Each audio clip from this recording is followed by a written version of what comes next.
Aqui é assim, os ministros entram, a gente já volta e vai direto ao plenário do Supremo Tribunal Federal, exatamente para o início da sessão plenária da tarde desta quinta-feira, com a imagem da entrada dos ministros, como acontece todas as semanas que você que acompanha aqui o direto do plenário. Em seguida, a leitura da ata da sessão anterior e o pregão do primeiro processo, eventualmente algum comunicado, algum pronunciamento, e os julgamentos da sessão plenária da tarde de hoje, que vamos acompanhar ao vivo direto do plenário. Boa tarde, obrigada. Podemos nos sentar. Declaro aberta a 38ª sessão extraordinária do plenário do Supremo Tribunal Federal, neste dia 1º de dezembro de 2022. Saúdo os eminentes ministros, não só os que estão aqui presencialmente, nosso decano, ministro Gilmar Mendes, ministra Carmen Lúcia, ministro Luiz Fux, ministro Luiz Roberto Barroso, ministro Luiz Edson Fachin, ministro Alexandre de Moraes, ministro André Mendonça, também o ministro Dias Toffoli, que está no telepresencial. Saúdo o senhor Procurador-Geral da República, doutor Augusto Aras, as senhoras e os senhores advogados, senhoras e senhores servidores, todos presentes, e em especial os estudantes de Direito da Universidade Anhanguera de Taboão da Serra, São Paulo. Sejam todos muito bem-vindos, que tenham proveito com a nossa sessão. Peço à senhora secretária que faça a leitura da ata da sessão anterior. Ata da 35ª sessão ordinária do plenário do Supremo Tribunal Federal, realizada em 30 de novembro de 2022. Presidência da senhora ministra Rosa Weber. Presentes à sessão os senhores ministros Gilmar Mendes, Ricardo Lewandowski, Carmen Lúcia, Dias Toffoli, Luiz Fux, Roberto Barroso, Edson Fachin, Alexandre de Moraes, Nunes Marques e André Mendonça. Procurador-Geral da República, doutor Antônio Augusto Brandão de Aras. Abriu-se a sessão às 14h32, sendo lida e aprovada a ata da sessão anterior. Pergunto aos eminentes pares se alguma complementação ou retificação a fazer na ata. Nada havendo, declaro-a aprovada e apregou para continuidade de julgamento o recurso extraordinário 1.276.977, procedente do Distrito Federal, sob a relatoria do ministro Marco Aurélio, em que recorrentes o Instituto Nacional do Seguro Social, o INSS, e Vanderlei Martins de Medeiros, e recorridos os mesmos. Esse recurso extraordinário diz com o tema 1102 da repercussão geral, há 10.417 casos sobrestados e ele pertine às ODS 10, redução das desigualdades, e ODS 16, paz, justiça e instituições eficazes. O julgamento começou no plenário virtual. O eminente relator, ministro Marco Aurélio, votou no sentido de negar-lhe provimento e propor a fixação de uma tese, que aqui consta lançada, e observado o decidido por esta Corte na QO, na ADI 5399, diante do pedido de destaque que foi apresentado na sessão virtual pelo ministro Nunes Marques, o julgamento reiniciou aqui no plenário presencial com o cômputo do voto do eminente relator e ontem tivemos o voto do ministro destacante, do ministro Nunes Marques. Suspendemos a sessão para a continuidade do julgamento nesta data. O eminente ministro André Mendonça não vota porque sucessor do ministro Marco Aurélio nesta casa. Então, eu passo a acolher o voto do ministro Alexandre de Moraes. Obrigado, presidente. Cumprimento Vossa Excelência, a ministra Rosa Weber, cumprimento a ministra Carmen Lúcia, ministros, Procurador-Geral da República, doutor Augusto Aras. Cumprimento também os estudantes presentes no plenário, estudantes de Direito da Universidade Anhanguera de Taboão da Serra, no estado de São Paulo. Presidente, como Vossa Excelência já adiantou, aqui é um recurso extraordinário interposto em face de acórdão proferido pelo Superior Tribunal de Justiça e que se transformou no tema 1102 de repercussão geral, possibilidade de revisão de benefício previdenciário mediante a aplicação da regra definitiva do artigo 29, incisos 1º e 2º da Lei 8.213, de 91, quando mais favorável do que a regra de transição contida no artigo 3º da Lei 9876, de 99, aos segurados que ingressaram no regime geral da Previdência Social antes da publicação da referida Lei número 9.876, ocorrido em 26 de novembro de 99. Aqui, presidente, o que efetivamente se discute, o objeto principal da controvérsia, está em definirmos se o segurado do INSS que ingressou no sistema previdenciário até o dia anterior da publicação da nova lei, em 26 de novembro de 99, se esse segurado pode optar para o cálculo do seu salário de benefício pela regra definitiva prevista no artigo 29, 1 e 2 da Lei 8.213, quando essa lhe for mais favorável do que a previsão da lei, no artigo 3º, de uma regra transitória, por lhe assegurar um benefício mais elevado. Essa é a discussão que já foi ontem trazida pelo eminente ministro Nunes Marques. Há uma regra transitória, mas há também uma regra definitiva que, em alguns casos, acaba sendo mais benéfica do que a própria regra transitória. A regra definitiva, isso é importante salientar, a regra definitiva ela é mais penosa do que a legislação anterior. E, para essa transferência entre a norma anterior, que era mais benéfica, e a mais penosa, houve uma regra de transição. Só que, em alguns casos, essa regra de transição acaba sendo pior para o segurado do que a própria regra definitiva.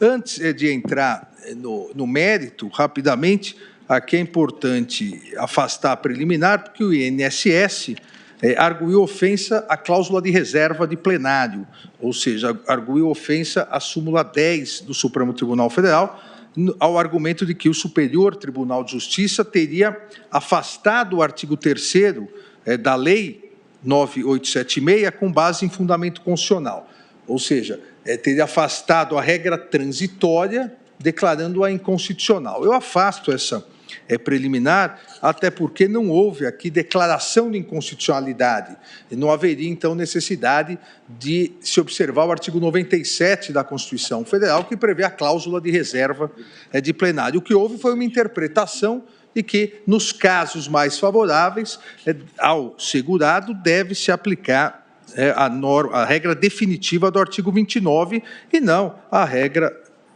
transitória do artigo 3º. Ou seja, não houve propriamente uma declaração de inconstitucionalidade, sim uma interpretação da lei, da legislação, consequentemente não haveria necessidade de declaração pela maioria absoluta dos membros do tribunal ou da Corte Especial, no caso do Superior Tribunal de Justiça. No mérito, ou no caso concreto aqui, o segurado é beneficiado de aposentadoria por tempo de contribuição, ingressou no regime geral da Previdência em 76, ou seja, antes da edição da nova lei, em 26 de novembro de 99, consequentemente, ele estaria sendo abarcado pela regra de transição, no artigo 3º, pelo artigo 3º da Lei 9876. O início do seu benefício de aposentadoria foi em 2003, na vigência já do artigo 29 da alteração legal, e como relatado já ontem, a ação foi ajuizada exatamente com o objetivo de obter a revisão de sua aposentadoria, não com base na regra transitória, mas sim em virtude da regra definitiva prevista no artigo 29, incisos 1 e 2 da Lei 82 8.213, que considera, e aqui é o importante, que considera para o cálculo do benefício os salários de contribuição referentes a todo o período contributivo, e não só aqueles salários de contribuição recebidos após 1994, como determina a regra transitória. Então, na verdade, essa diferença de tempo, uma vez que ele ingressou em 76, contaria todos os salários de contribuição pela regra definitiva. A regra transitória determina que se conte só a partir de 1994, e isso dá uma diferença grande de valores ao segurado. O INSS defende exatamente a impossibilidade desse reconhecimento de um direito, diríamos, de opção para o segurado entre a regra de transição e a regra definitiva, porque a lei não daria margem para essa interpretação. Com a edição da legislação, da 9876, com a nova redação do artigo 29, ampliou-se a base de cálculo dos benefícios, que antes considerava todos os salários de contribuição dos últimos 36 meses anterior ao afastamento ou à entrada do requerimento do INSS, para abranger os maiores salários de contribuição correspondentes a 80% de todo o período contributivo do segurado. Essa diferença reflete, obviamente, no valor a ser pago ao segurado. Ou seja, para aqueles filiados do regime geral de previdência social até a data da publicação da nova lei, que, repito, 26 de novembro de 99, para todos esses filiados, criou-se uma regra de transição para exclusão do cálculo do benefício dos salários de contribuição anteriores a julho de 1994. Obviamente, presidente, para aqueles que ingressaram no sistema após 99, após a edição da lei, até por impossibilidade fática, a discussão não tem relevância, porque não se pode incluir contribuições anteriores ao marco de 1994, ou seja, porque eles ingressaram já na vigência da lei de 99. Há um ingrediente a mais aqui, a partir da reforma da Previdência, a emenda constitucional 103, promulgada em 12 de novembro de 2019, que estabeleceu que esse limite fixado em julho de 94, ou seja, o limite fixado pela regra transitória do artigo 3º, aqui sempre a necessidade se definir se aplica a regra transitória sempre do artigo 3º ou é possível a opção pela regra definitiva do artigo 29. E o ingrediente a mais que a própria reforma da Previdência, com a emenda 103, estabeleceu que esse limite fixado pela regra transitória passou a ser regra permanente, até que a lei disciplinasse a matéria, nos termos do artigo 26 caput da emenda 103. Então, o que era transitório passou pela emenda 113, somente em 2019, passou a ser definitivo, até que houvesse uma nova lei disciplinando a matéria. Aqui é o arcabouço jurídico, fático jurídico da questão.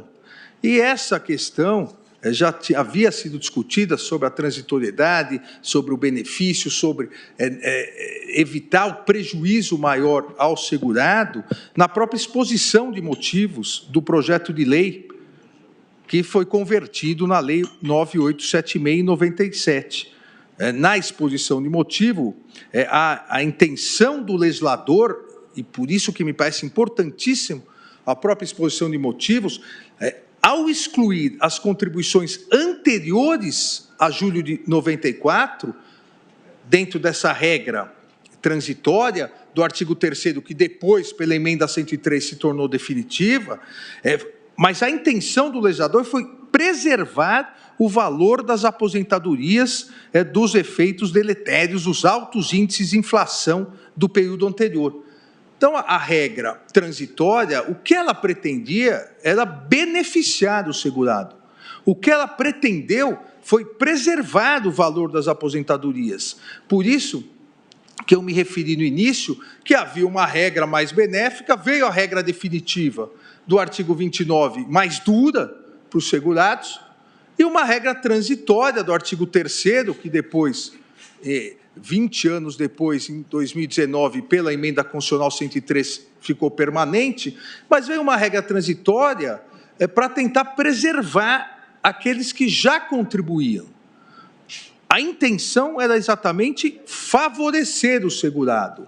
Só que se percebeu que, em alguns casos, apesar dessa intenção, apesar da regra transitória ter como finalidade a preservação do valor das aposentadorias, em alguns casos, essa exclusão das contribuições anteriores a julho de 94, em alguns casos, isso foi maléfico para o segurado. Então, o segurado passou a se indagar. Olha, houve alteração previdenciária, das regras previdenciárias, e aqui não se está a dizer nem a se discutir direito adquirido a regime jurídico previdenciário. Não, houve alteração. A nova regra se aplica daqui para frente, 99 para frente. Para aqueles que já estão, para que não sejam tão prejudicados, veio uma regra transitória. Essa regra transitória excluiu benefícios pré-94, os valores exatamente para auxiliar o segurado. Mas o segurado perguntou, no meu caso, se eu aplicar direto a regra que, em princípio, parece mais dura, se eu aplicar direto, ela é muito melhor que a transitória. Então, eu quero fazer a opção pela regra definitiva do artigo 29. Se a intenção do legislador, ao estabelecer essa regra transitória, foi exatamente me beneficiar, só que no meu caso concreto não me beneficia, eu abro mão dessa regra transitória e peço a aplicação da regra geral. E foi isso que o Superior Tribunal de Justiça reconheceu. Essa possibilidade de se interpretar que se a regra favorável em abstrato, a regra transitória favorável em abstrato, no caso concreto não é favorável, tem direito o segurado de pedir a aplicação da regra em abstrato pior. Mas no caso dele, no caso concreto, é uma regra melhor, uma regra que manteve, ou pelo menos preservou um pouquinho mais, o valor das aposentadorias. E aqui, para não cansá-los, exponho todos os argumentos que foram trazidos na exposição de motivos, que coloca exatamente isso, que a ideia da regra transitória era favorecer os trabalhadores com menor escolaridade, inserção menos favorável no mercado de trabalho, que tem uma trajetória salarial mais ou menos linear, só que em alguns casos isso se mostrou pior para o segurado e não favorável como pretendia o legislador, na aplicação específica de alguns casos concretos. O Superior Tribunal de Justiça, ao analisar essas alterações legais e essa situação fática de que algo que em abstrato foi previsto pelo legislador para melhorar a situação do segurado, esse algo em abstrato, ao ser aplicado especificamente, piorava, o Superior Tribunal de Justiça entendeu possível a opção do segurado pelo regime definitivo previsto pelo artigo 29, exatamente para que, ao aplicar as regras do artigo 29, se apurasse o salário de benefício e ele preservasse mais a sua aposentadoria. E aqui são alguns casos que realmente demonstram exatamente que a regra benéfica aplicada no caso concreto de benéfica acabou não tendo nada. A regra benéfica realmente acabou prejudicando os segurados. O fato do sistema de previdência social, isso foi levantado ontem pelo eminente ministro Nunes Marques, reger-se pelo princípio contributivo, pela qual não só a percepção do benefício pressupõe a contribuição do segurado, isso reforça aqui a necessidade ou a possibilidade dessa opção, porque houve efetiva contribuição por uma ficção legal.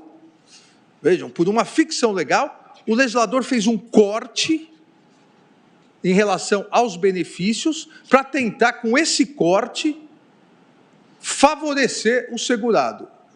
Olha, se por essa ficção legal, com esse corte, não conseguiu favorecer, o que pede o segurado é a aplicação da regra geral, da regra normal. Ele não quer ser supostamente beneficiado por uma regra transitória que acaba prejudicando o segurado. Cito aqui alguns precedentes do Supremo Tribunal Federal em relação exatamente à base de cálculo da contribuição previdenciária, que deve incluir os ganhos habituais que tenham repercussão nos benefícios, a sustentar exatamente que tem o direito, então, de pedir, calculem tudo, sobre tudo que eu recebi. Não se faça esse corte, essa ficção legal de que os benefícios recebidos antes, os salários, perdão, recebidos antes de 94 não são válidos. A regra transitória e a dúvida que poderia surgir, e realmente surge, por isso pedi vista naquele momento para análise mais detalhada do caso, a dúvida que poderia surgir é, mas então por que essa regra transitória? Se a regra transitória do artigo 3º, que depois, como eu disse, 20 anos depois, na emenda 103, se tornou uma regra permanente, se essa regra tinha como finalidade beneficiar os segurados que estavam há mais tempo, preservar ou, pelo menos, diminuir os efeitos deletérios da inflação em relação às aposentadorias, aos benefícios, se essa regra foi feita para isso, por que deu errado? Por que, então, possibilitar a opção pela regra definitiva do artigo 29? Porque, na verdade, a regra transitória, ela somente será mais benéfica àqueles que tiveram suas remunerações aumentadas no período mais próximo da aposentadoria, em virtude da percepção de renda salarial mais elevada, com o consequente aumento do valor das contribuições. Aqueles que mais próximo da aposentadoria tiveram aumentos salariais, realmente a regra transitória acaba sendo uma regra melhor para o segurado. Mas não é essa a realidade do segmento de trabalhadores mais hipossuficientes. Não é a realidade do segmento dos trabalhadores com menor escolaridade, que tem a trajetória salarial, infelizmente, decrescente quando se aproxima o momento da sua aposentadoria. Acabam, pela aplicação da regra transitória, como acabaram sendo, duplamente penalizados. Penalizados porque, em virtude de não terem a possibilidade de uma maior escolaridade, terem um decréscimo salarial com a idade, e penalizados porque os maiores valores de renda que recebiam acabam sendo ignorados, excluídos da média geral. E isso fez com que houvesse uma diminuição muito grande do valor a ser recebido.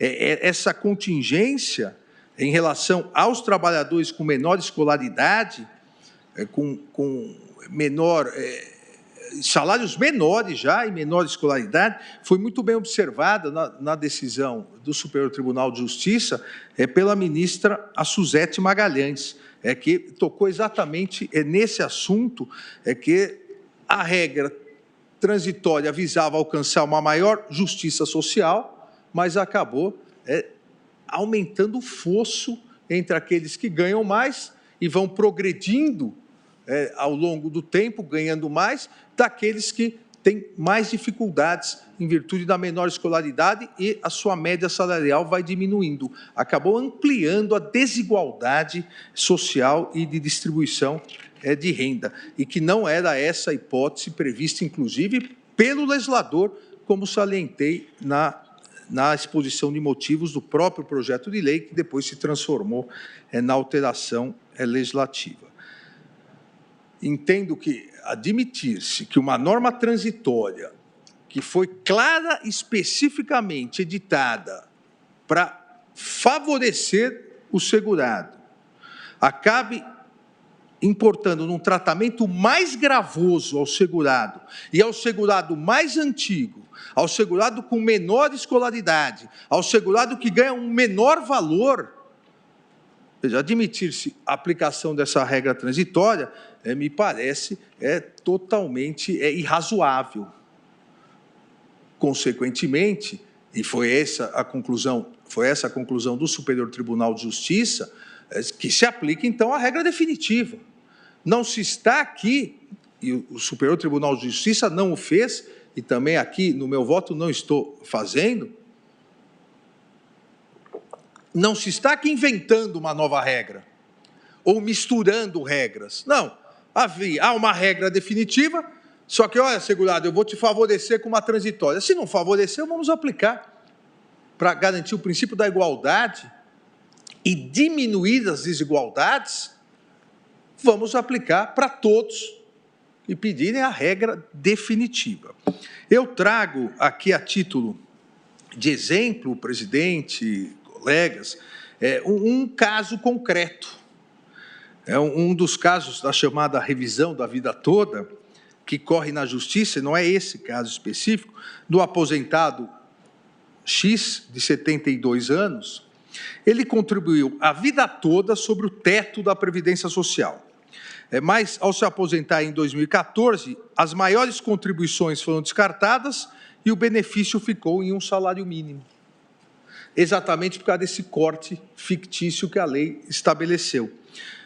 Se for reconhecida a revisão de sua aposentadoria, será recalculada de forma a considerar todo o valor que efetivamente contribuiu. Não se fere em nada aqui o cálculo atuarial. Não vai, o recálculo não será feito num valor arbitrado, imaginário. Não, o recálculo será feito de forma a considerar todo o valor que ele efetivamente contribuiu. Se contribuiu, ele tem o direito. E será feito sobre todo o valor que ele contribuiu com base no quê? Com base no artigo 29, que a própria legislação estabeleceu. Outro caso, aqui até com valores, é da aposentada Y, que é aposentada desde 2017, que também pede a revisão da sua aposentadoria na Justiça. Sua aposentadoria no ano de 2020 era de R$ 3.317, porque houve esse descarte. Se for corrigida, levando em conta as contribuições, todas as contribuições da regra geral do artigo 29, o valor sobe para R$ 4.372, ou seja, essa norma de transição aparentemente favorável a ela, simplesmente subtraiu 31,79% da sua aposentadoria. A aposentadoria que ela efetivamente contribuiu durante toda a vida. E outros casos, cito um aposentado, a VS, que se aposentou em 2014, recebendo um benefício de R$ 2.865. Se for reconhecido a revisão em relação a toda a sua contribuição, sem aquele corte fictício, o aumento também será em torno de 30%. E como aplicar uma regra transitória que efetivamente foi feita para melhorar a situação do segurado em relação à regra definitiva, mas nos casos concretos, ao se calcular, perde em torno de 30%, principalmente, repito, aqui, aqueles de menor escolaridade, que mais perto da aposentadoria passaram a ter uma contribuição menor. Então, presidente, na hipótese se inexistisse a regra transitória, se fosse aplicada só a regra definitiva, e a regra definitiva que passou a valer para todos aqueles que se aposentaram após 1999, nós teríamos uma situação mais igualitária entre todos os segurados, um reconhecimento, uma proteção maior aos valores efetivamente contribuídos. Não corresponde à realidade, a meu ver, todo respeito às posições em contrário, de que a nova lei não agravou a situação dos segurados, que é um dos argumentos.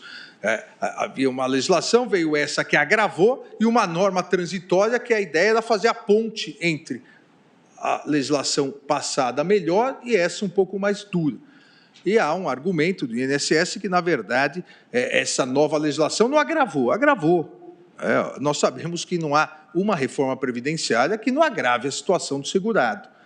Até agora, por uma série de motivos, nós não tivemos nenhuma reforma previdenciária que melhore a situação do segurado. Cada reforma previdenciária, seja constitucional, seja legal, sempre piora a situação do segurado. Então, a lei nova agravou, na medida em que a redação original do artigo 29 previa que os últimos salários de contribuição eram apurados até o máximo de 36 em período não superior a 48 anos, o que fazia uma retroatividade do período básico de cálculo.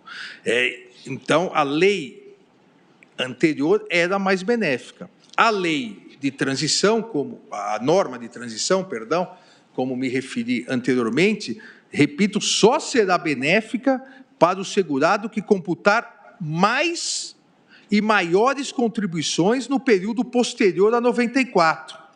Só a esses, não aos demais, e, na verdade, a grande maioria dos segurados não entra nessa hipótese. Então, a grande maioria dos segurados que contribuíam antes da alteração legislativa de 99, essa grande maioria acabou efetivamente sendo prejudicada.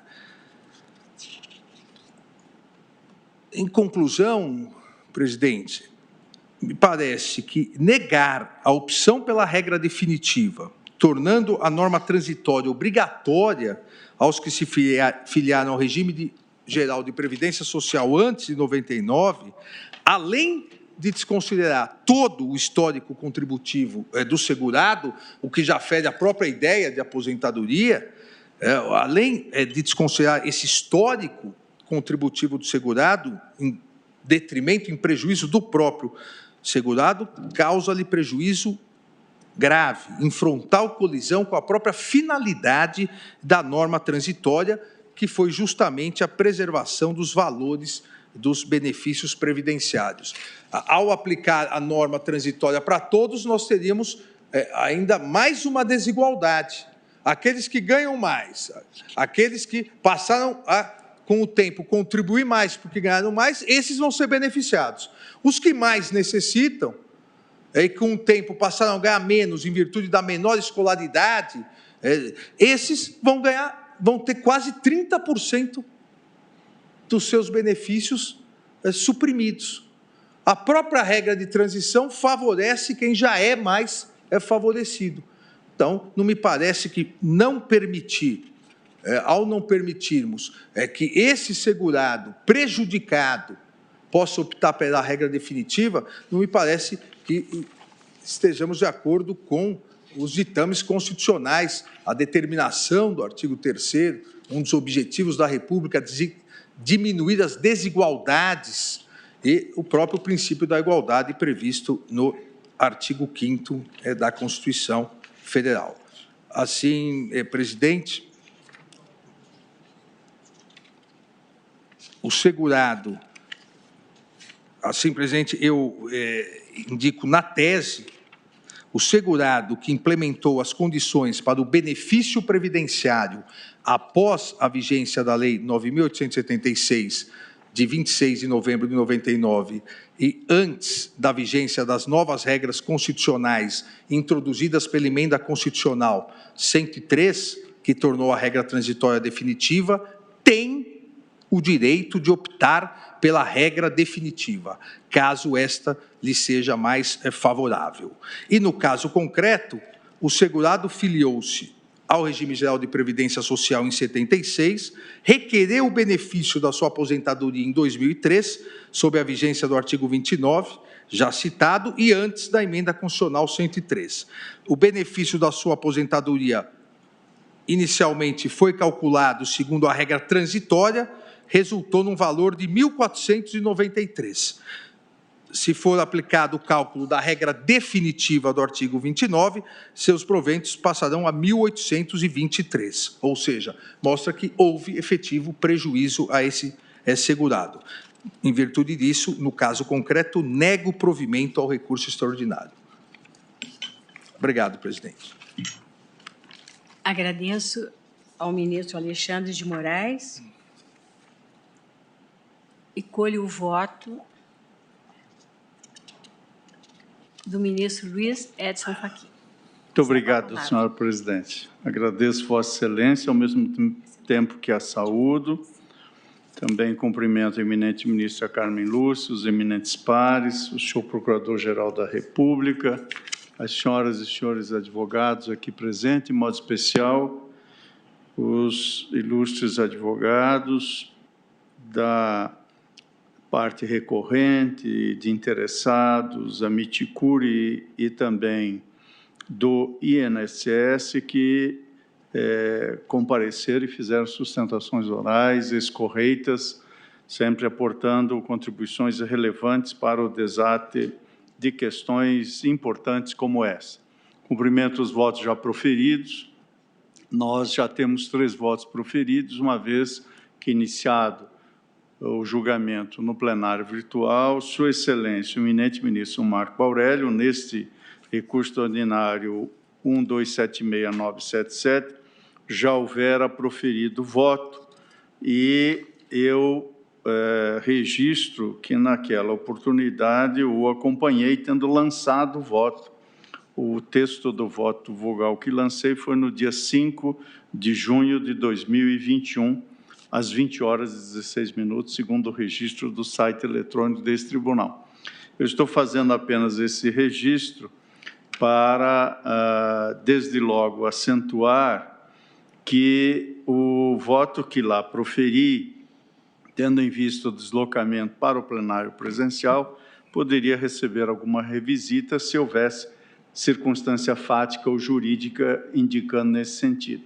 No meu modo de ver, não há, e eu estou, portanto, reiterando o voto que proferi, senhora presidente, uma vez que já houvera, portanto, como disse, acompanhado o voto relator pelo desprovimento do recurso extraordinário e Sua Excelência, o eminente ministro Alexandre de Moraes, no plenário virtual, havia pedido vista, devolvido a vista acompanhando o relator e agora também aqui manifesta, embora com um teor de tese formalmente distinto, mas substancialmente coerente com a tese já proposta pelo relator originário, manifesta-se pelo desprovimento. Por isso, senhora presidente, eu irei juntar declaração de voto sobre esta matéria.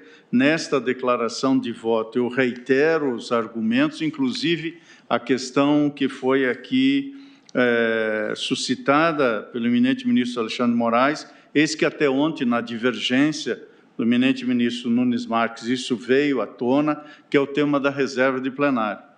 Peço venha a divergência, entendo que o Superior Tribunal de Justiça aqui fez foi interpretar a norma e não realizar controle de constitucionalidade com o devido respeito, e o fez à luz do dever de fundamentação do artigo 97 da Constituição da República. Matéria, aliás, que já constava do voto do relator originário, ministro Marco Aurélio. Portanto, afasto esta circunstância para efetivamente conhecer do recurso e cito diversos precedentes que vão nesta direção.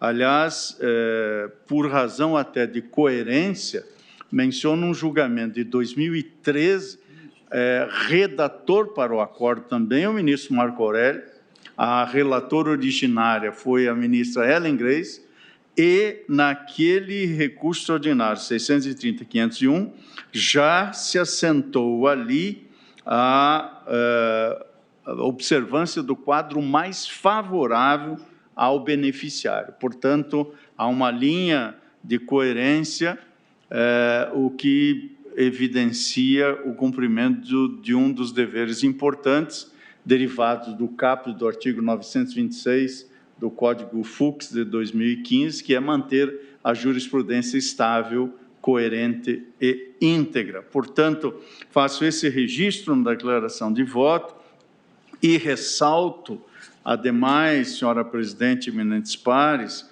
que o artigo 201, parágrafo 11 da Constituição, determina que todos os ganhos habituais do empregado, a qualquer título, serão incorporados ao salário para efeitos de contribuição previdenciária e consequente repercussão no cálculo dos benefícios. Demonstra-se assim que a utilização de todos os salários de contribuição na regra definitiva representa com efeito a observância do regime contributivo que caracteriza o regime geral de previdência social, tal como desenhado na Constituição da República. Por isso, senhora presidente, de forma breve, a declaração de voto é mais extensa. Eu reitero o voto que proferi, entendendo que deve ser aplicada aos segurados que ingressaram no regime geral da Previdência até o dia anterior à publicação da Lei 9876 de 99, a regra definitiva, nos termos do artigo 29, incisos 1º e 2º, da Lei 8213 de 91, na apuração do salário-benefício, quando esta for mais favorável que a regra de transição contida no artigo 3º da Lei 9876 de 99. O que restou agora didaticamente esmiuçado no lúcido voto do eminente ministro Alexandre de Moraes. Aliás, a tese, no teor proposto pelo ministro Alexandre de Moraes, dá uma ancoragem constitucional à matéria. Eu apenas observo isso porque, por ocasião da repercussão geral, eu houvera votado para reconhecer a repercussão geral, mas entender que o desate desse tema era infraconstitucional. Fiquei vencido. Portanto, creio que o eminente ministro Alexandre de Moraes, em meu modo de ver, vai numa direção bastante adequada ao formular uma tese, que é coerente com a tese em relação à qual eu já houvera me posto de acordo da relatoria originária, mas a eleva a um patamar de índole constitucional, fazendo jus ao reconhecimento de questão constitucional com repercussão geral. Por isso, senhora presidente, mantenho o voto, e assim é como voto, pelo desprovimento do recurso ordinário, e desde logo estou de acordo com a tese, já estava de acordo com a tese do voto originário, e também aqui subscrevo o teor da tese proposta pelo ministro Alexandre de Moraes, e é como voto, senhora presidente. Obrigada, ministro Luiz Edson Fachin. Colho agora o voto do ministro Luiz Roberto Barroso. Muito boa tarde, presidente, ministra Carmen Lúcia, nosso ministro decano, senhores ministros, senhor procurador-geral, doutor Augusto Aras, senhora secretária de plenário, doutora Carmen Lúcia. Eu cumprimento os ilustres advogados que estiveram na tribuna pelo INSS, doutora Bruna Maria Palhano, também estiveram doutora Gisele Lemos Kraveskin, pelo IBDP, o doutor Diego Monteiro, treinei em casa, Cheruli, doutor João Osvaldo Badari Zinsley Rodrigues, doutor Luiz Fernando Silva e o ilustre procurador-geral. Presidente, a questão, a minha visão, ela é juridicamente simples, mas ela envolve complexidades sociais relevantes. Eu vou tentar, muito brevemente, o meu voto é breve, colocar a questão na dimensão que me parece própria. Está aqui em discussão a regra de cálculo do benefício da Previdência Social no âmbito do regime geral da Previdência. Portanto, o regime de previdência que se aplica aos trabalhadores da iniciativa privada, administrado pelo INSS. Essa legislação que cuidava do regime geral da Previdência previa uma regra de cálculo do benefício da aposentadoria, por exemplo. Esse benefício era calculado da seguinte forma: a média dos 36 últimos salários de contribuição. Essa era a regra que vigia, instituída pela Lei 8.213 de 91. 36 últimos salários de contribuição. Sobreveio, em 1999, pela Lei 9876, uma nova regra. O benefício passou a ser calculado com base na média, não mais dos 36 últimos salários de contribuição, mas na média de 80% de todo o período. Portanto, deixou de ser apenas o período final e passou a ser a média de todo o período de contribuição. Essa foi a nova regra instituída.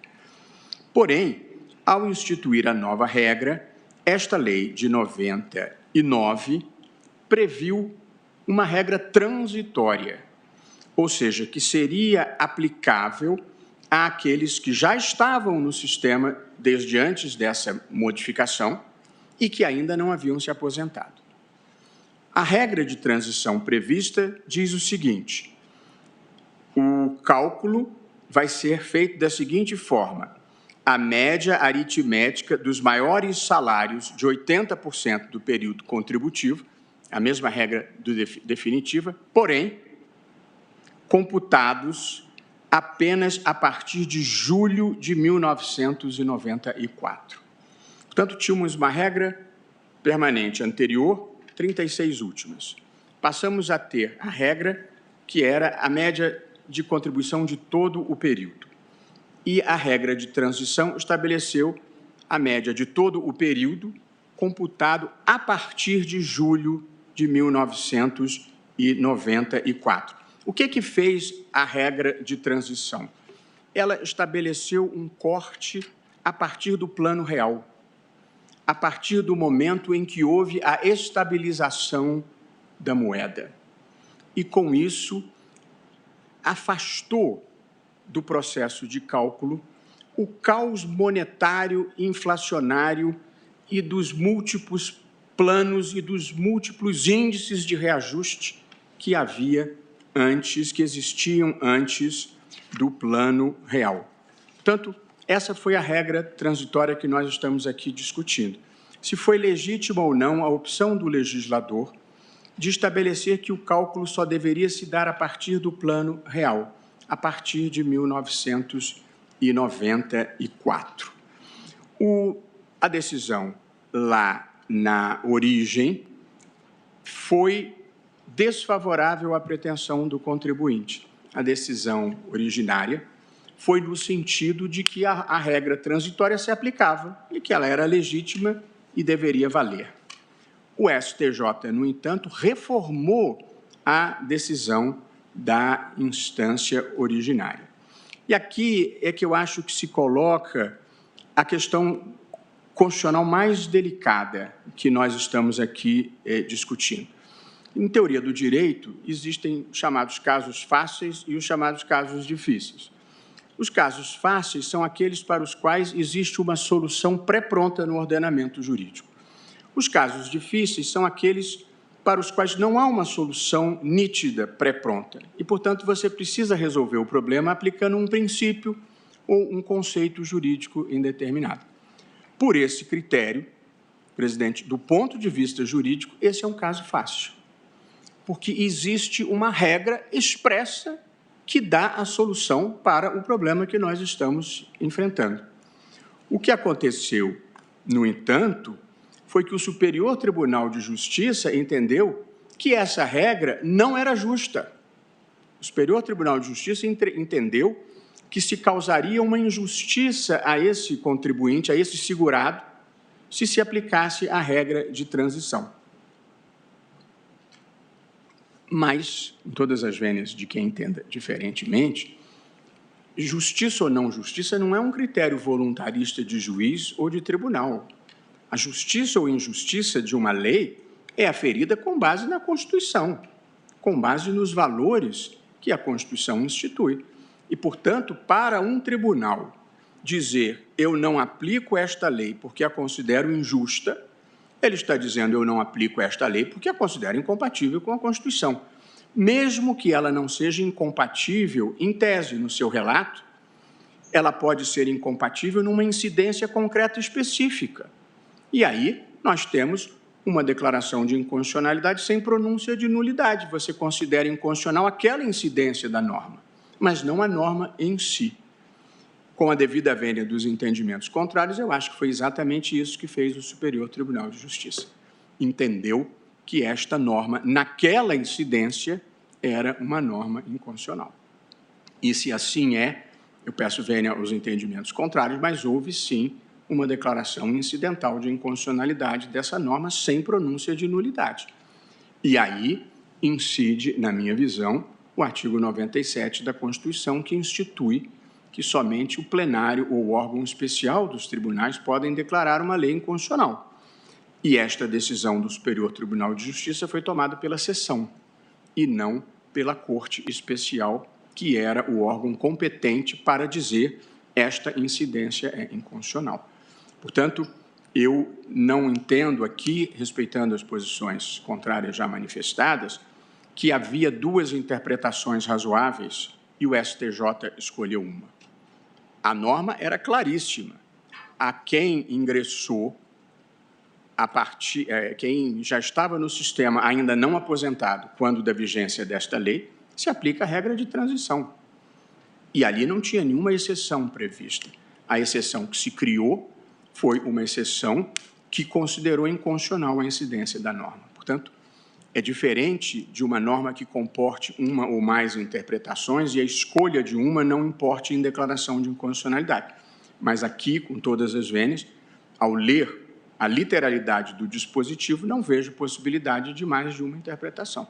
Portanto, como as regras são aplicadas na modalidade tudo ou nada, se você não aplica uma regra, é porque você a considerou inconstitucional, de modo que eu assento o meu entendimento de que a hipótese é de retorno dos autos ao Superior Tribunal de Justiça para que a decisão seja tomada pelo órgão competente, que é a Corte Especial.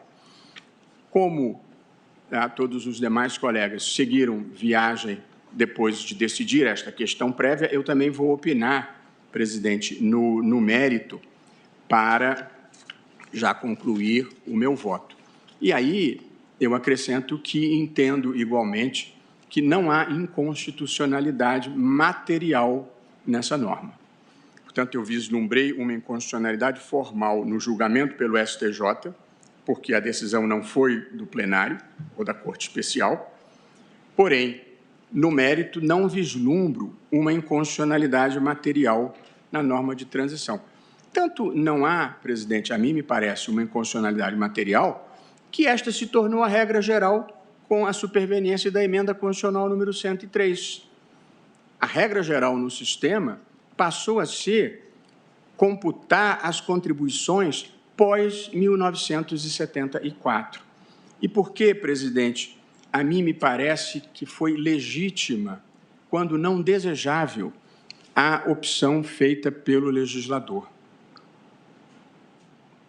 O que se fez aqui foi evitar importar para o sistema previdenciário toda a litigiosidade que o país viveu antes do Plano Real e de todos aqueles planos econômicos, porque nós vamos rediscutir aqui, se isso se reabrir, quais são os índices de reajuste, quais são os critérios e se o Plano Real afetou ou não afetou o valor real das aposentadorias. Ou seja, o acordo que o Supremo conduziu sob a coordenação do ministro Ricardo Lewandowski, relativo aos planos econômicos, que extinguiu, confirmei agora com Sua Excelência, mais de 400 mil processos, nós vamos reabrir essa discussão, só que em âmbito previdenciário, de saber se os planos econômicos anteriores ao Plano Real, que impacto eles produziram. E aqui nós vamos voltar a discutir Plano Collor, Plano Verão, Plano Besser, que eu penso, Plano Cruzado 1, Plano Cruzado 2, que eu penso que seja uma discussão que o legislador legitimamente quis evitar. Nós vamos ter uma nova inundação de processos discutindo planos econômicos relativo a todas as pessoas que vão se empenhar compreensivelmente em demonstrar que, no período pretérito ao Plano Real, não se fizeram os reajustes desejáveis ou esperados. Portanto, eu acho que o legislador andou bem em não deixar esta litigância toda ser reavivada mais de quase 94, 2004, quase 20 anos depois do Plano Real, nós vamos reabrir essas discussões. De modo que eu considero legítima a não exumação desses cadáveres. É claro que eu, como qualquer pessoa normal e de bom coração, gostaria de ser o mais generoso possível com todos os segurados do INSS, por certo. Mas nós temos também outras considerações importantes que envolvem desde responsabilidade fiscal até a minimização da litigiosidade, desde que não haja uma inconstitucionalidade. Porque se houvesse uma inconstitucionalidade, eu, evidentemente, a pronunciaria independentemente do custo fiscal. Mas eu não acho que haja uma inconstitucionalidade numa opção que eu considero perfeitamente legítima de nós não voltarmos no tempo para discussões pré-1994, presidente. Portanto, por essas razões que eu procurei sinteticamente abreviar, eu tenho um voto mais longo, eu estou dando provimento ao recurso para restabelecer a decisão de origem, que era uma decisão de improcedência do pedido. É como voto, presidente. Obrigada, ministro Luiz Roberto Barroso. Vossa Excelência, ainda que com uma fundamentação, num certo sentido, digamos, até mais aprofundada, segue na mesma linha do voto. O meu dispositivo é o mesmo da posição do ministro Cássio Nunes Marques. É do ministro Nunes Marques, que Sua Excelência também dá provimento, votou no sentido do provimento do recurso extraordinário para restabelecer a sentença de improcedência. Obrigada, ministro Luiz Roberto. Ministro Luiz Fux, como vota Vossa Excelência? Primeiramente, queria saudar Vossa Excelência, ministra Rosa Weber, nossa presidente, o ilustre representante do Ministério Público, Augusto Aras, saudar os colegas na pessoa da ministra Carmen Lúcia e do nosso decano, ministro Gilmar Mendes, e também dos advogados que brilhantemente ocuparam essa tribuna. Senhora presidente, no meu modo de ver, mais inquietante para o povo que é destinatário da jurisdição é a incoerência do que o juiz não saber direito. Então, mantendo a coerência, que acho algo importante, o ministro Fachin citou realmente um dos trechos do artigo. A jurisprudência deve ser estável, mas ali está escrito coerente e íntegra, para que não haja uma jurisprudência lotérica. Na oportunidade plenária virtual, eu também dei provimento ao recurso do INSS. Eu destaquei também que esse artigo da Lei 9876 ele foi afirmado pelo plenário da Corte Constitucional há mais de 20 anos. Isso é uma questão de segurança jurídica. Por outro lado, a lei posterior, ela modifica a lei anterior, segundo aspecto. O Superior Tribunal de Justiça, na forma da nossa súmula 10, ao não fazer incidir a nova lei, ele se equiparou a uma declaração de inconstitucionalidade. E isso aqui foi bem destacado pelo ministro Luiz Roberto Barroso. Então, naquela oportunidade, eu destaquei vários aspectos, eu vou fazer junto ao voto do plenário virtual, e sem mais delongas, até porque o ministro Luiz Roberto Barroso não deixou pedra sobre pedra, eu também estou aqui dando provimento ao recurso nos termos do voto do ministro Nunes Marques e a tese que eu até então também acompanho, salvo deliberação diversa, que é compatível com a Constituição Federal, a regra disposta no caput do artigo 3º da Lei 9876 de 99. Com a devida vênia, eu entendo que essa lei não veio, não tem como ratio essêndi beneficiar o segurado, não. Ele tem como ratio essêndi proteger o Instituto Nacional, o INSS. Então, nem numa interpretação teleológica eu me voltaria com essa ótica de defesa do segurado. Muito obrigada, ministro Luiz Fux. Colho agora o voto do ministro Dias Toffoli. Boa tarde, senhora presidente, senhora ministra Carmen Lúcia, senhores ministros, senhor procurador-geral da República, doutor Augusto Aras, senhoras e senhores procuradoras e advogados que atuaram na tribuna, como sempre fazendo de maneira bastante rápida, reafirmando o voto que já proferira no plenário virtual, eu também, pedindo vênia ao eminente relator e aos que o acompanham, eu acompanho a divergência, senhora presidente, como voto. Obrigada, ministro Dias Toffoli. Como vota a ministra Carmen Lúcia? Senhora presidente, senhores ministros, senhor procurador-geral da República, senhores advogados, meus cumprimentos especiais aos que fizeram uso da tribuna na tarde de ontem, senhores advogados aqui presentes e estudantes, principalmente, senhores servidores. Senhora presidente, eu também tenho voto para ser juntado por escrito e, como Vossa Excelência anunciou desde o início, aqui se tem um julgamento que já tinha sido formulado, pelo menos na tomada de votos da maioria, eu também já tinha votado, estou ratificando, portanto, o voto que apresentei no plenário virtual, no sentido de, com todas as vênias, da divergência aqui inaugurada pelo ministro Nunes Marques e que foi acompanhado pelos ministros Luiz Roberto Barroso e Luiz Fux.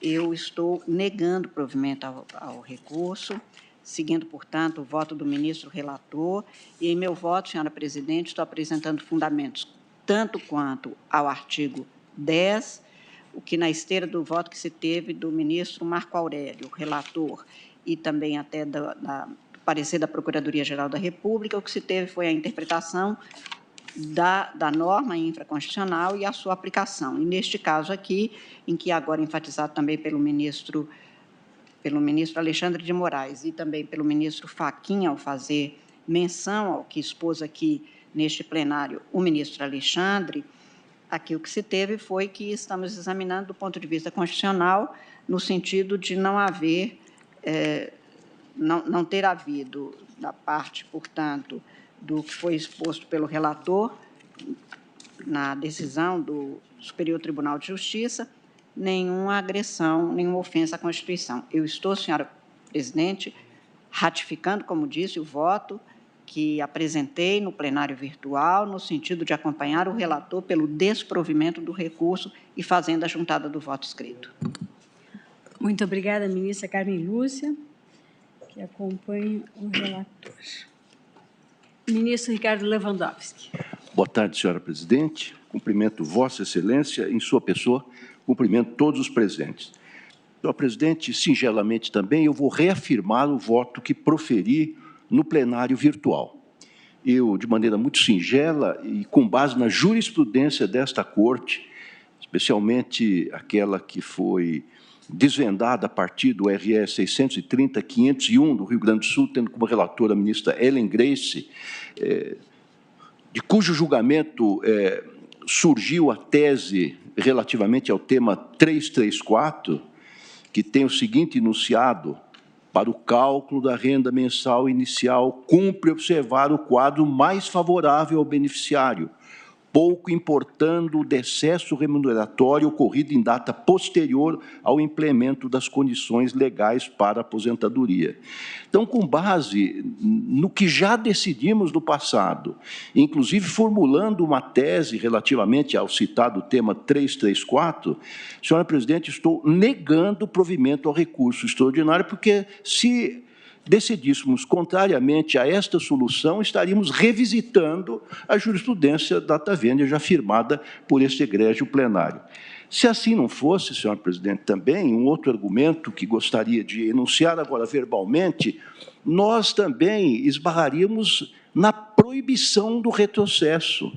É inegável que o direito à previdência social é um direito de segunda geração, um direito social. Aliás, é um direito social que surgiu, paradoxalmente, com Otto von Bismarck, o chanceler de ferro do Império Prussiano, que era um conservador, que lutava contra a social-democracia, que se articulava, então, naquela época. E ele foi o primeiro a instituir, no mundo todo, século XIX, já na segunda metade do século XIX, em 1880, um sistema de aposentadoria pública, dizendo que, a partir dos 70 anos, as pessoas, os trabalhadores, poderiam aposentar-se. Depois, em 1916, um pouco antes da Constituição Social de Weimar, a primeira delas, esse limite de idade foi abaixado para 65 anos. Então, nós estamos claramente, senhor presidente, diante de um direito social, e não é possível que nós, de alguma forma, pudéssemos prejudicar um direito já adquirido dos trabalhadores, no caso, pois esbarraríamos na proibição do retrocesso social, o princípio da proibição do retrocesso social. A propósito disso, todos nós sabemos, o grande jurista português, José Joaquim Canotilho, diz o seguinte, que a proibição do retrocesso social nada pode contra a recessão e crises econômicas. Eu diria também, nada pode contra a necessidade de combater a inflação, sobretudo em relação aos distintos planos que os governos pretéritos instituíram para combater esse flagelo monetário. No entanto, diz o jurista português Canotilho, não obstante o princípio do retrocesso, da proibição do retrocesso social, nada possa contra a recessão, as crises econômicas e as medidas para corrigir esses males, é preciso que os governos instituam medidas compensatórias. E, portanto, é claro, não estamos diante dessa hipótese, mas, no caso, eu penso que a solução do relator e agora a solução trazida de forma mais vertical pelo eminente ministro Alexandre de Moraes, eu entendo que entre a norma de transição e a definitiva deve prevalecer aquela que revele um critério de cálculo mais benéfico ao segurado contribuinte. Portanto, senhor presidente, reitero um voto no sentido de negar provimento ao recurso extraordinário, que, aliás, inclusive, a posição do eminente Procurador-Geral da República. É com o voto, senhor presidente. Agradeço ao ministro Ricardo Lewandowski e colho o voto do nosso decano, ministro Gilmar Mendes. Presidente, boa tarde. Boa tarde, ministra Carmen Lúcia, senhor Procurador-Geral, senhores ministros. Eu tenho a impressão, a partir de tantas considerações, que, mais uma vez, presidente, a gente tem que relembrar uma célebre frase atribuída ao ex-ministro da Fazenda, Malan, dizendo que, no Brasil, até o passado é incerto. De fato, nós estamos a debater fatos que, de alguma forma, remontam a 1994. É claro que aqui vão entrar as fórmulas de preclusão. Eu mesmo, claro, trouxe um voto mais alongado, e já tinha juntado, mas não vou cansá-los com a leitura. Li também com atenção os documentos trazidos pela Previdência Social e que faz cálculos sobre a repercussão financeira de uma eventual decisão do Supremo Tribunal Federal, que talvez não leve em conta a própria jurisprudência afirmada pelo Supremo quanto à possibilidade de revisão do ato de concessão de benefício ou decadência, quando nós assentamos, a relatoria do ministro Barroso, que é legítima a instituição de prazo decadencial de 10 anos para a revisão de benefício já concedido com fundamento no princípio da segurança jurídica, no interesse em evitar a eternização dos litígios e na busca de equilíbrio financeiro e atuarial para o sistema previdenciário. Isso significa que aqueles segurados que tenham obtido benefício previdenciário antes de 2012, contada a presente data, caso ainda não tenham ingressado judicialmente, não poderão mais fazê-lo diante do decurso do lapso decadencial. Isso precisa ser levado em conta. Outro tema que foi ferido inicialmente na fala do ministro Barroso é um tema que me parece que, em algum momento, nós devemos levar em consideração. Já se discutiu no passado aqui o que representava a declaração de inconstitucionalidade. E casos em que, simplesmente sem uma fundamentação adequada, a literalidade da lei não é levada em conta, e nós temos um número de exemplos, inclusive nas referências da súmula 10, esses casos todos são casos de declaração de inconstitucionalidade. Tanto é que, nesse debate, me lembro de um caso da relatoria do ministro Sepúlveda Pertence, em que já se discutiu até mesmo se uma interpretação conforme também não se submeteria ao artigo 97.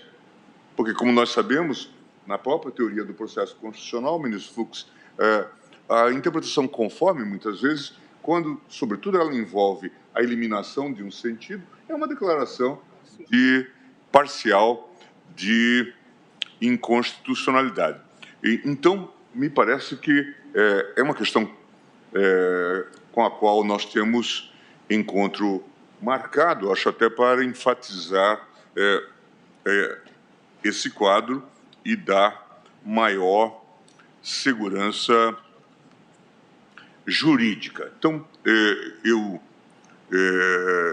acho que é fundamental que se faça esse registro, até porque os demais tribunais tenham cuidado. É muito fácil, nós sabemos, a começar pela formação das turmas hoje nos tribunais, muitas vezes com 3 membros, e se afastar a aplicação de uma lei e não seguir a regra de ouro do artigo 97, que, no caso dos tribunais, exige esse modelo que a gente chama decisão funcional. Então, por favor. Negar a aplicação por considerar injusta no caso concreto, da hipótese em que a norma comporte mais de uma interpretação razoável, porque aí talvez se possa escapar da declaração de que a nossa célebre, mas nem sempre é clara essa distinção. Que a nossa célebre súmula 400, ministro Barroso, do Supremo Tribunal Federal, em que se dizia que era a chamada aplicação razoável da interpretação. Agora, quando isso tem reflexos constitucionais, e eu digo, estou adotando essa interpretação com base na Constituição, e eventualmente estou declarando uma possível inconstitucionalidade, isso não seria matéria do órgão fracionário. É isso que me parece, então, relevante. Então, esse é um tema que merece todo o cuidado e que se repete. Tanto é que é uma das nossas primeiras súmulas vinculantes, a súmula 10. Essa é uma prática muito corriqueira, porque é fascinante, não é? Eu já colacionei casos em que, a despeito de o artigo 97 estar no texto constitucional desde 34, portanto, a sua versão, mas não é muito raro aparecerem, por exemplo, argumentações como bom, se o juiz pode declarar a inconstitucionalidade, portanto, o juiz monocrático, por que nós não é? Enquanto desembargadores, enquanto órgãos de tribunais superiores? Não, porque o artigo 97 assim estabelece, e essa é uma regra que já nos acompanha no constitucionalismo desde 1934, e veio exatamente para exigir maior segurança jurídica, de modo que, e aí a gente vê que é necessário que isso seja explicitado. Ministro Gilmar, também, o juiz de primeiro grau pode ir se determinando declarar inconstitucionalidade, porque vai ser reapurado a juridicidade por um tribunal acima dele com quórum qualificado. Sim. Por isso é que ele pode ir se determinar. Haverá recursos e os tribunais... Exato. Né? E já no tribunal imediatamente superior, isso irá para o pleno ou para o órgão especial. Né? Então, isso é fundamental. Outro tema que eu gostaria só de fazer uma breve consideração, a partir até de considerações que já aqui foram feitas, é sobre essa questão do princípio do não retrocesso. Também aqui isso merece alguma cautela. Nós vivemos um período inflacionário, acho que eu já falei aqui, que nos levou a essa montanha de índices. Para aqueles, vou dar um spoiler, para aqueles que não viram ainda, há um filme na internet, acho que HBO, Max ou Plus, que fala do país das 12 moedas. E conta uma história que é bastante real, né? É um documentário sobre a nossa experiência nesse campo. E aí, ficando num recorte de tempos mais próximos, que nós, afora os mais jovens, como Alexandre, ministra Carmen, nós vivemos, conta uma história em que nós tínhamos aquela inflação desmesurada, aí aparece o governo Sarney, plano cruzado.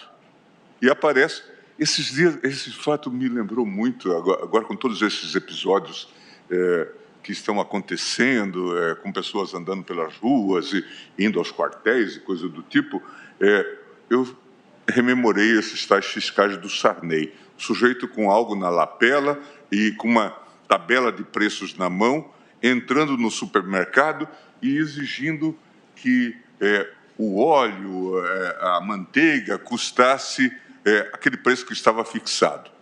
E não havia mais produtos nas gôndolas de supermercado, porque eles tinham desaparecido. Aquele período em que se materializa a fama do delegado Tuma, delegado da Polícia Federal, em que sai caçando boi no pasto com helicóptero. Então, aí acontece então essa cena. Depois de um certo tempo, né, nesse filme aparece o Abílio Diniz, que era do Conselho Monetário Nacional, mas que, como sabem, também era controlador do Pão de Açúcar, um grande supermercado. E ele diz: no dia que voltei de Brasília com a fixação do tabelamento de preços, fui aplaudido no avião. E depois passei a ser vaiado. porque agora eu era dono do supermercado e os produtos tinham desaparecido das gôndolas do supermercado, e eu agora era o grande vilão desse processo. Depois vem o ministro Bresser por um tempo, e depois tem de novo também um cenário bem interessante da experiência brasileira. Já no final do governo Sarney, portanto ainda estamos no governo Sarney,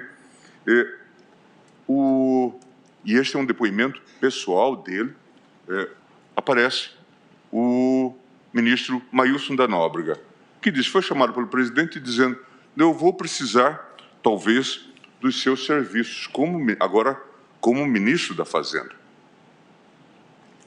Mas, para isso, você tem que ir a este local, dar um endereço em Brasília, e falar com esta pessoa.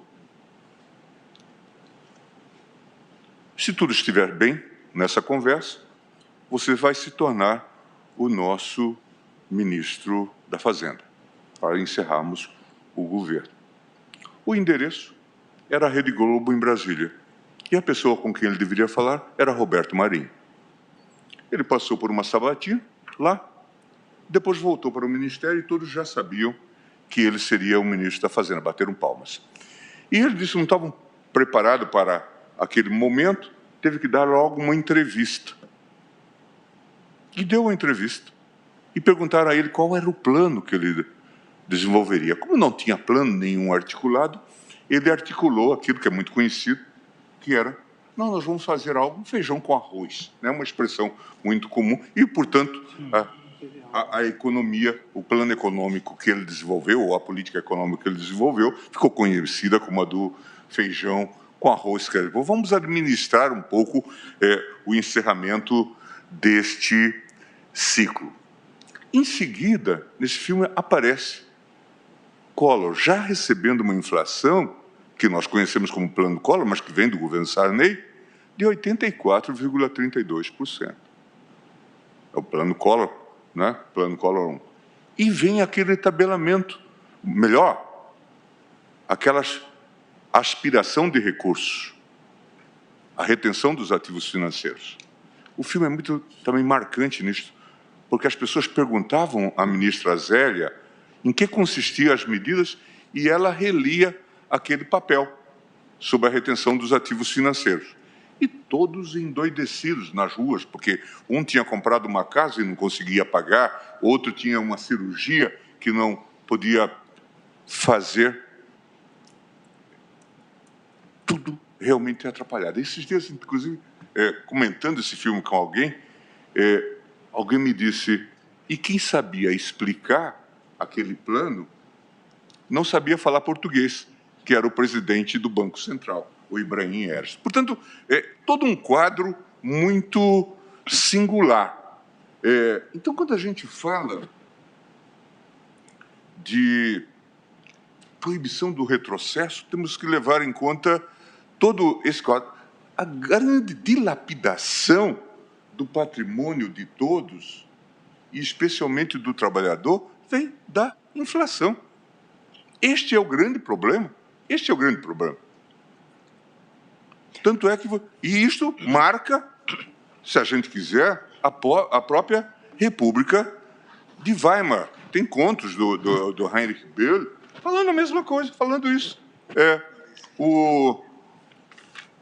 Qualquer criança era milionária, porque carregava uma quantia enorme de dinheiro. Então, nós temos que levar isso em conta. Reformas que fortalecem o sistema social ou o sistema de previdência social, ainda que eventualmente possam traduzir em uma eventual desvantagem tópica para alguém, elas não podem ser enquadradas como lesivas ao princípio do retrocesso. Precisamos ter muito cuidado com isso. Vossa Excelência me permite uma parte, ministro Gilmar. Eu concordo com Vossa Excelência que nós todos temos que combater esse mal, que era chamado no passado de dragão, né, da inflação. Mas isso não pode repousar sobre as costas dos hipossuficientes econômicos. E aí está muito claro, eminente ministro Gilmar, pelo menos sob minha ótica, que aqui nós estaríamos a prevalecer uma solução contrária a esta que está sendo encaminhada pelo plenário do Supremo Tribunal Federal, nós estaríamos suprimindo um direito adquirido dos segurados, que já se incorporaram no patrimônio jurídico destes segurados. Portanto, aí me parece que incide com toda ênfase o princípio da proibição do retrocesso. Porque se trata, e a proibição do retrocesso, ele incide particularmente sobre os direitos sociais, ou econômicos, sociais e culturais de segunda geração, né? Direito ao trabalho, direito à saúde, direito à educação, o direito à previdência, e agora está se estendendo esse princípio da proibição do retrocesso para outros direitos, por exemplo, o meio ambiente. O Supremo Tribunal Federal já afirmou esse princípio neste âmbito do direito ambiente. Portanto, aqui parece bastante claro que nós estaríamos suprimindo algo que já se incorporou no patrimônio dos segurados. Se trata de direito adquirido, não precisamos invocar o princípio do... Mas estou invocando a tese aqui, a tese que foi firmada pelo próprio plenário do Supremo Tribunal Federal. Pois não, ministro Alexandre. Aqui, no caso, também não é uma ou outra situação específica. Aqui se refere a todos os segurados de menor renda. Eu até acredito, porque acredito na boa-fé do INSS, do legislador, que foi um erro essa regra de transição naquele momento, porque somente os salários mais altos e que aumentavam a contribuição perto da aposentadoria que se beneficiaram pela regra de transição. Todos, os mais baixos, os menores valores foram prejudicados. Então, uma regra de transição, realmente, aqui eu nem diria que é vedação a retrocesso, aqui é uma regra de transição esdrúxula. A nota técnica da Previdência Social, na verdade, pinça vários exemplos mostrando que pode haver uma certa aleatoriedade nessa discussão. Mas, obviamente, que se afirma que há direito, obviamente, que não se trata de aplicação do princípio do não retrocesso. O Portugal, que difundiu tanto essa ideia, a partir de um verniz do professor Canutilho, Portugal fez dois passos bastante interessantes. Inicialmente, os senhores se lembram, na primeira Constituição, Portugal era socialista e colocou lá um elenco de cláusulas pétreas, inclusive o projeto de socialização dos meios de produção. Quando Portugal integra a União Europeia, esses dispositivos todos foram varridos do texto constitucional. E mais recentemente, 2008, 2010, 2009, Portugal enfrentou essa grave crise financeira, né, que se abateu sobre vários países e se viu às voltas com um desafio imenso, ter que reduzir o salário das pessoas. Juízes tiveram seus salários reduzidos, procuradores tiveram seus salários reduzidos, benefícios de previdência foram reduzidos. Por quê? Ad impossibilia nemo tenetur. Então, só para que a gente leve isso em conta. Mas isso, eu queria só fazer esse registro, porque as posições já estão colocadas. Eu me manifestei claramente já no voto no sentido do provimento do recurso extraordinário para assentar a constitucionalidade e prevalência da aplicação do artigo 3º em substituição à regra geral do artigo 29, 1 e 2 da Lei 8.213 de 91. E até no voto faço um registro de que talvez esses cálculos catastróficos que a Previdência, a Fazenda fazem, talvez não se confirmem exatamente por conta das fórmulas de preclusão que balizam essa questão, mas, de qualquer forma, é um tema de enorme gravidade. E aí é bom que a gente sempre tenha presente, e eu me lembro que, de novo, invocando experiências mais antigas, que aqui eu tive no Supremo Tribunal Federal, como advogado-geral da União, eu enfrentei a questão do FGTS, dos índices de correção do FGTS. A conta assustava. Falavam-se em 100 bilhões de reais à época, que se aproximaria aí a alguma coisa como 90 bilhões de dólares, ou coisa do tipo.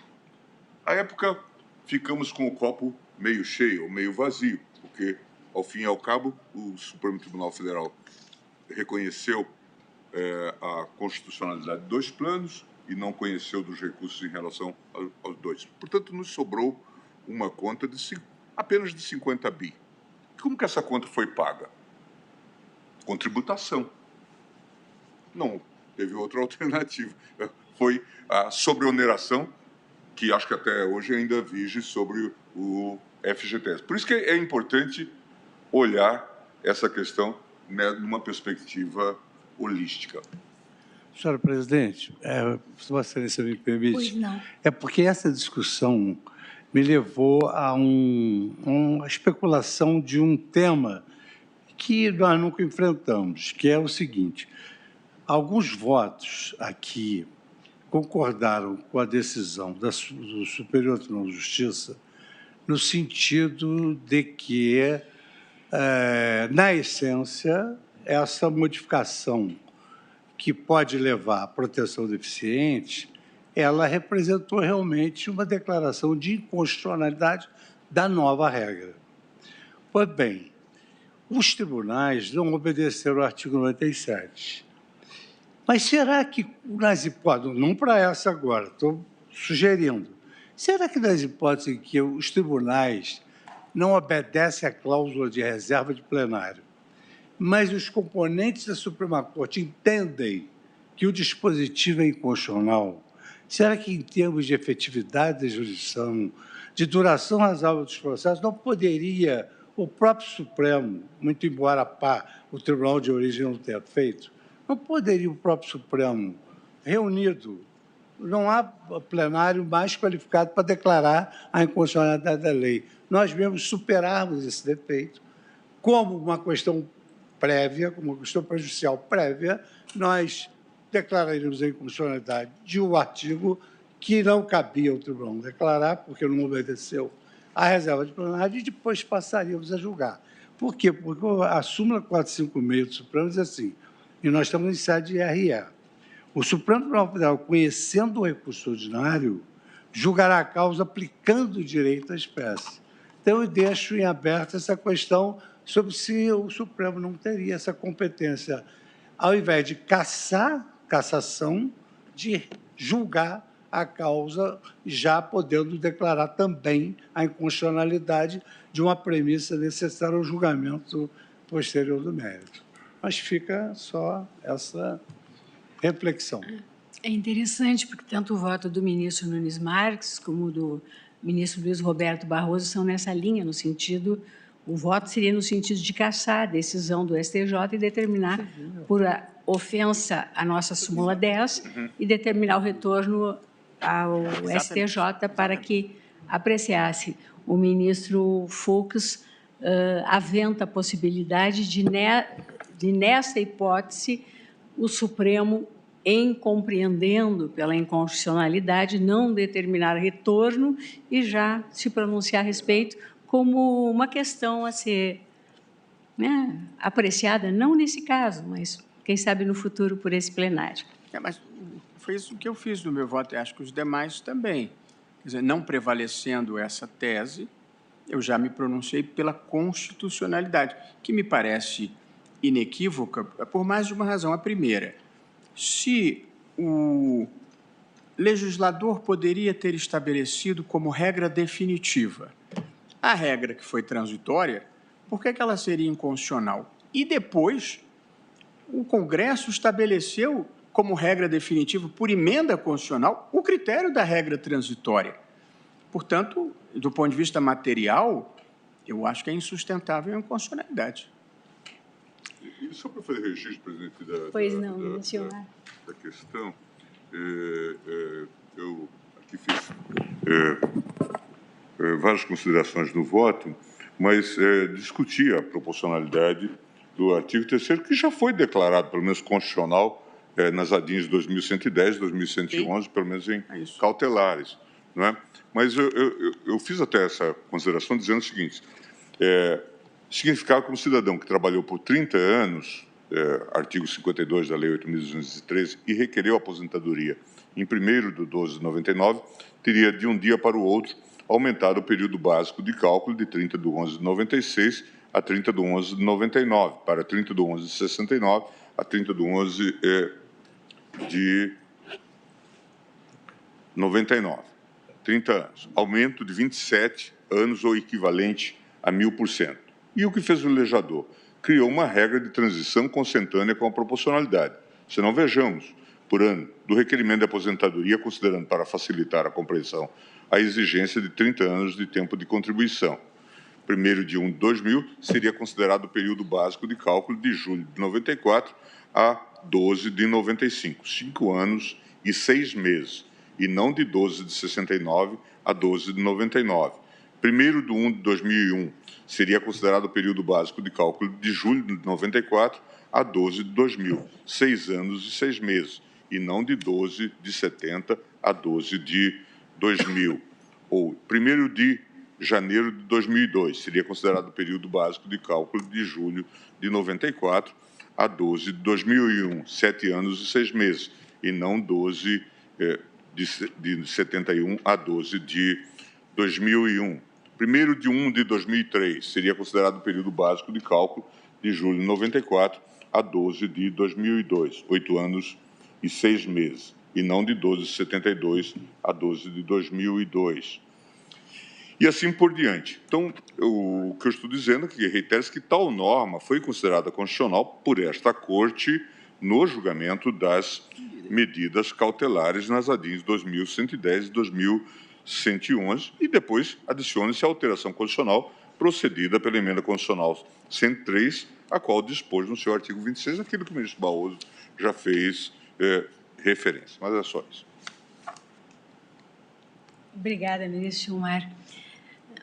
É tão interessante essa sistemática, né? Eu penso, o ministro Gilmar Mendes costuma dizer que nós estamos fazendo um experimento, né? E com muita razão, essa sistemática de processos que estão no plenário virtual e por um pedido de destaque, nesse caso, inclusive, o julgamento com todos os votos, né, vem ao plenário presencial. Talvez se possa, de fato, né, naturalmente, aqueles que têm algum outro fundamento para trazer, como ocorreu com vários dos ministros que aqui enriqueceram ainda o debate com as suas posições. Mas eu, no caso, fico assim muito tranquila, porque, por oferir o meu voto, eu digo porque nós estamos numa situação de empate. O meu voto é que iria desempatar, né? O que vai desempatar. Estamos com um placar de 5-5.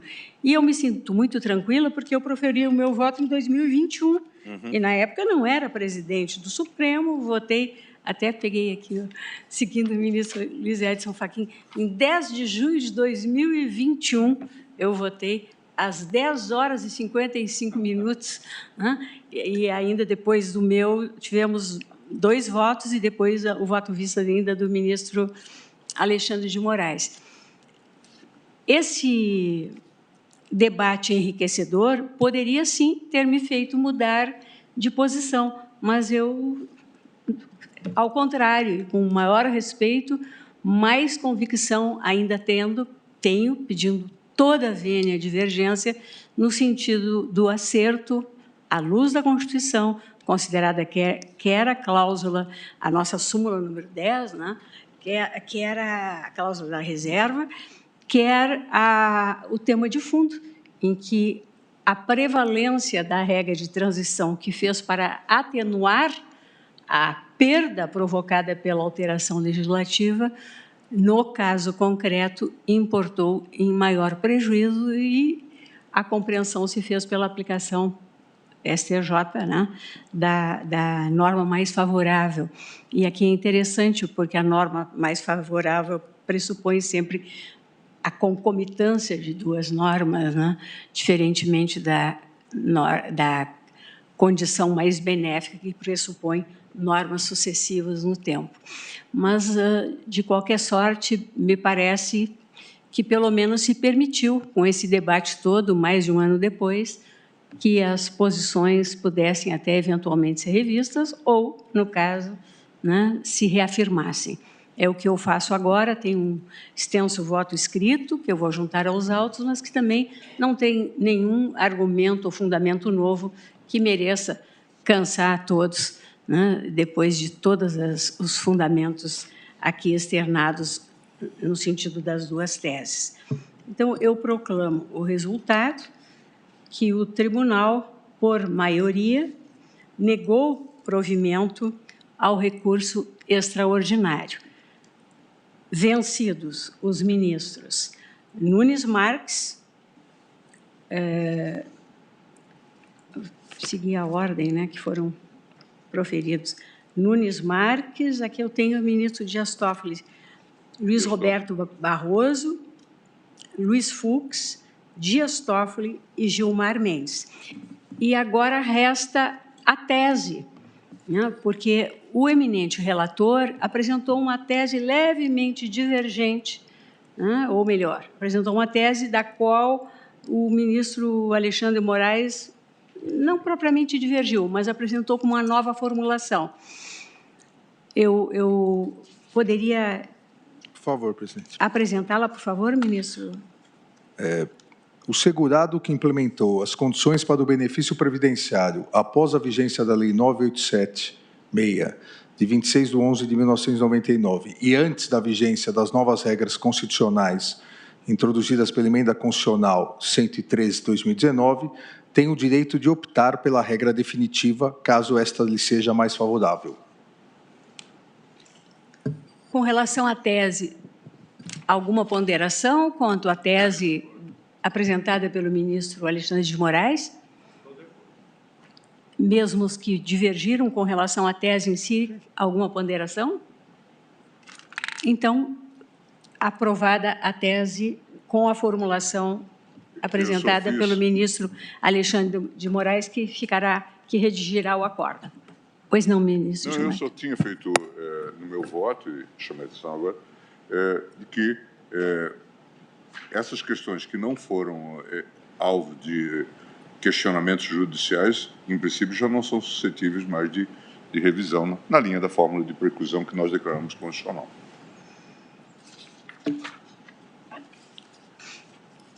Suspender a sessão pelo prazo regimental.